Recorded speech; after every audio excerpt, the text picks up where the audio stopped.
In this lesson, we'll bring our attention to our rig's global scale. Before we begin this lesson, I just wanted to quickly mention that as we're moving between our different layer modes, so for example, we're in template. If I were to switch to reference mode and try to orbit the camera before the texture loaded up, you may run into either having your scene pause temporarily or even crash due to the texture information on this character being as extensive as it is. But to avoid that, all you want to do is make sure that the texture loads up first before actually moving around in your scene. So again, if you're running into that issue, chances are you just need to make sure that the texture first loads up, and then you can freely move around. Alrighty, but I'm going to switch back to template mode and we'll get right back into the lesson. Now, opening up our character node, going to our global move. Remember, we don't want the ability when we go to scaling our rig to be able to move in our Z or our X, okay, or even just our Y, so we don't run into any issues at all. Rather, we just want our global scale to work, okay, as it should. So we're going to be doing a number of things in this lesson. One, we'll first tie in our scale X and Z so it's controlled by the scale Y, and that's going to give us the ability to have scale Y drive both attributes and be able to scale our character globally in our viewport with just our Y axis. So that's going to be very handy. Also, we'll learn a way we can rename attributes to be able to further help others understand exactly what the attribute is doing. So we'll get into some fun topics in this lesson. So to start out, let's tie in our scale X and scale Z to the scale Y. To do that, with our global move selected, we'll go to Window, Animation Editors, and go down to the Expression Editor. I have the Select filter set to by Object Attribute Name, and this is going to allow us to very quickly go under our attributes, and select the scale Y. Notice it loads up in the parameter underneath, so we can go ahead and select this, copy it, and paste it in the expression. Now we'll put a space, equal sign, space, and then we'll have this equal to scale Z. So we'll just paste again our name, followed by switching the X to a capital Z. Alrighty, and then following that, we'll put another equals, and we'll put another paste, and have our X switch to a Y. So what this tells us is that our scale X is equal to our scale Y, which is in turn equal to scale Y. Scale X equal to scale Z, which in turn is equal to scale Y. Okay, there we have it. So if we hit create, notice now our scale X again is tied into our scale Y as well as the scale Z. So what does this leave us with in our scene? Well, watch, if we try to move our X, we can't. If we try to move our Z, we can't. But as we move our Y, we're able to globally scale our rig very conveniently.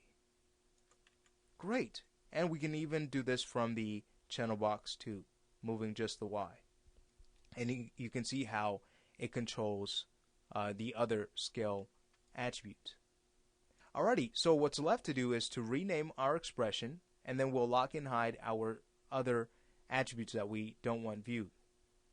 And if we were to do this the other way around, let's say lock our scale X and then our scale Z, after we've run the expression, we may get an error when we replace the name, and that error is basically going to tell us that, okay, we can't really edit this expression at all because we have locked our parameters. So you want to make sure that you first you rename the expression before you lock and hide the scale X and Z, or any other attribute that would apply. So we'll call this global scale SEL underscore EXPR for expression, to abbreviate that. Now, closing out the expression editor, we can go to the scale X and scale Z, right click and lock and hide. So what we're left with is just this scale Y. Now that that's done, let's work on renaming this attribute. Let's look at a way we can do that. So if we like to, we'll utilize Maya's alias attributes. Okay, so for the alias attribute, we'll go down to our command line and we'll type in as follows. We'll type in alias, followed by capital ATTR for attribute, So that's telling Maya, all right, we're working with alias attributes here. Now, if we like to replace this name, we first, after typing this in, we'll put a space followed by the name we'd like to give this scale Y. So in this case, it's going to be global scale.